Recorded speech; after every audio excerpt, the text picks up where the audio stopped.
ജെയ്ക്സിൻ്റെ കരിയറിൽ തന്നെ വളരെ ഇമ്പോർട്ടൻ്റ് ആയിട്ടുള്ളൊരു പാട്ടും സിനിമയായിരിക്കും രണം. അതിലെ ടൈറ്റിൽ സോങ് ഇന്നും ആൾക്കാർ സെലിബ്രേറ്റ് ചെയ്യപ്പെടുന്ന സോങ് ആണ്. അപ്പോൾ എനിക്കതിൽ ചോദിക്കാനുള്ളത് അതിലെ സ്കോഴ്സിനെ കുറിച്ചാണ്. ഞാൻ ആ സിനിമ കാണുന്നത് സെക്കൻഡ് ഡേ ട്രിവാൻഡ്രം ന്യൂ തിയേറ്ററിൽ കാണുകയാണ്.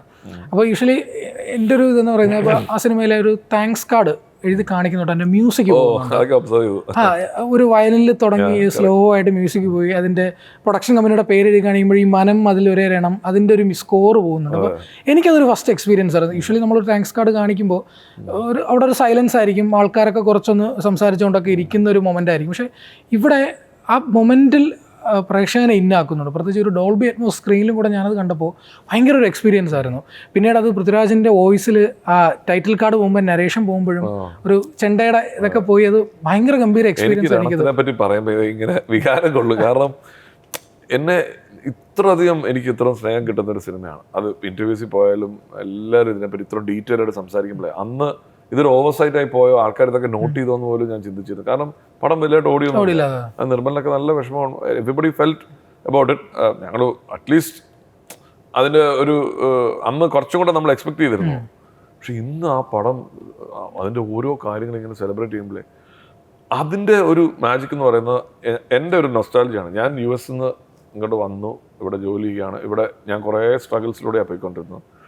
അപ്പം എനിക്ക് എന്തൊക്കെ ആ പടത്തിലൂടെ ചെയ്യാം, like what all in terms of ഞാൻ പഠിച്ച സ്കോഴ്സ്, എങ്ങനെയാണ് ഒരു പടം സൗണ്ട്. അന്ന് എല്ലാവരും ഈ ഹോളിവുഡ് ഇപ്പോഴാണ് ആക്ച്വലി നമ്മുടെ തന്നെ സംഗീതം ലോക്കലി ഗ്ലോബൽ എന്നുള്ളൊരു പരിപാടിയിലോട്ട് ഹോളിവുഡിന്റെ പുറകെയാണല്ലോ. So I was like okay, ആദ്യം തൊട്ട് തന്നെ മൂഡ് സെറ്റ് ചെയ്യാം.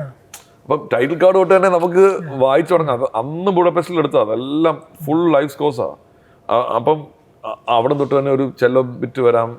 സോ അങ്ങനത്തെ ഒരു കിക്കിലായിരുന്നു അന്ന് ഇരുന്നത്. ആൻഡ് ആ തീം ഭയങ്കര ഹോണ്ടിങ് ആയിരുന്നു ഞങ്ങൾക്ക് ആ മേക്കിംഗ് പ്രോസസ്സിൽ. അപ്പോൾ ആ തീമിനെ എത്ര നന്നായിട്ട് ആൾക്കാരിലോട് ഇൻഫ്യൂസ് ചെയ്യാം എന്നുള്ളതായിരുന്നു. കാരണം അങ്ങനെ ഒരു സോളിഡ് തീമും ഇങ്ങനത്തെ കറക്റ്റ് സ്ക്രീൻ പ്ലേയിങ് വരുമ്പോൾ ഉണ്ടല്ലോ, നമുക്ക് ആ the themes will fall in correctly. അപ്പം ആ രണത്തിൻ്റെ പാട്ട്, അതേ അനുഭവിക്കുന്ന കോൺഫ്ലിക്ട്സിലൊക്കെ ഈ തീം ഇങ്ങനെ സീംലെസ് ആയിട്ട് ഇടാൻ പറ്റും. അപ്പോൾ എൻ്റെ ഒരു ഐഡിയയിൽ അത് ഒരു ഹിപ്പ് ഹോപ്പും സിന്ത് വേവും എല്ലാം മിക്സ് ചെയ്തിട്ടുള്ളൊരു പാട്ടും വളരെ ക്ലീൻ ആയിട്ടുള്ളൊരു ഹോളിവുഡ് ടൈപ്പ് സ്കോറിങ്ങും ആയിരുന്നു എൻ്റെ മനസ്സിൽ. അത് ഇന്ന് ആൾക്കാർ റെസനേറ്റ് ചെയ്യുന്നതിൽ I M so happy, thankful. അപ്പോൾ ഇതിൽ ആ മനം അതിലൊരേ രണം, ആ ടൈറ്റിൽ സോങ് അത് ഇറങ്ങുന്ന ടൈമിൽ തന്നെ വളരെയധികം സെലിബ്രേറ്റ് ചെയ്യപ്പെടുന്നു. ഇന്നും അത് സെലിബ്രേറ്റ് ചെയ്യപ്പെടുന്നു. മലയാളത്തിലെ one of the best title song എന്നാണ് അത് പറയുന്നത്. അത് വളരെയധികം ശരിയാണ്. അതിൻ്റെ ഒരു ഓർമ്മകളൊക്കെ എനിക്ക് തോന്നുന്നു ഒരു ഇമോഷണൽ കണക്ഷൻ അല്ലേ, എന്തിനും ഒരു ഇമോഷണൽ ഹുക്ക് ആണല്ലോ നമ്മൾ ചെയ്യുന്ന വർക്ക് ആയാലും. I think how do people take legends എന്ന് പറയുന്നത് ഭയങ്കര ഇമോഷണലി ഏതെങ്കിലും ഒരു നോട്ട് പോയിന്റിൽ അവർ നമ്മളെ സ്പർശിച്ചിട്ടുണ്ടാവും. That's what I believe. Ranam ഒരു ഇമോഷണൽ കണക്ഷൻ ആൾക്കാരോട് ഉണ്ടാക്കിയിട്ടുണ്ട്. അത് ഞാൻ കോൺഷ്യസ് ആയിട്ട് ചെയ്തതല്ല, but somehow I can't explain it. Like എന്താണ് രണത്തിൽ നിന്ന് ആൾക്കാർ ഇത്ര അധികം കണക്ട് ആവുന്നത് എന്നുള്ളത് എനിക്കത് റീക്രിയേറ്റ് ചെയ്യാൻ പറ്റുമെന്ന് പോലും അറിയില്ല. I don't know.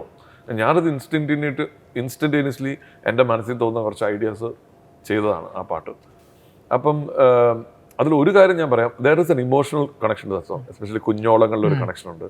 പിന്നെ ഈ വെസ്റ്റേൺ മൊത്തത്തിലൊരു റാപ്പും കാര്യങ്ങളൊക്കെ വന്നിട്ട് ഈ കുഞ്ഞോളങ്ങൾ വരുമ്പോൾ തരുന്നൊരു സുഖമാണ്. അതുണ്ട്. അതൊരു രാഗം ബേസ്ഡ് ആയിട്ടാണ് പോയിരിക്കുന്നത്. ഒരു തമിഴ് മിക്സ് ഉണ്ട്. പിന്നെ അതിനകത്തൊരു തമിഴ് മിക്സ് ഉണ്ട്.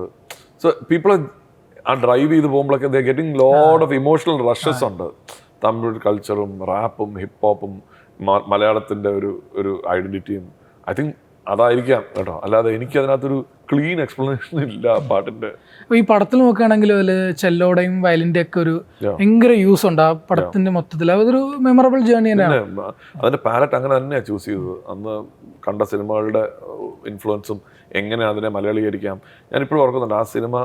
ഞാൻ അന്ന് എൻ്റെ സ്റ്റാർട്ടിങ് സ്റ്റേജസിലാണല്ലോ. അന്ന് എൻ്റെ ഐ തിങ്ക് പ്രോബബ്ലി 5ാമോ 6ാമത്തെ പടമായിരിക്കും. ആ പടം മിക്സ് ചെയ്യാൻ കൊടുത്തിട്ട് ഞാൻ ടെൻഷനായിട്ടിരുന്നത്. അന്ന് രാധാകൃഷ്ണൻ സാറാണ് മിക്സ് ചെയ്യുന്നത്.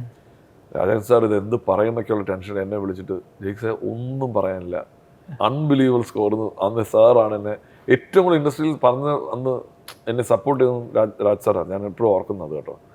അന്ന് സാർ ആ സ്കോർ കേട്ടിട്ട് he was like I haven't ഇത്ര വോമായിട്ട് ഇത്ര നന്ന് ക്ലീൻ ആയിട്ട് കറക്റ്റ് ചേഞ്ച് ഓവേഴ്സ് ഒക്കെ ഉള്ളൊരു.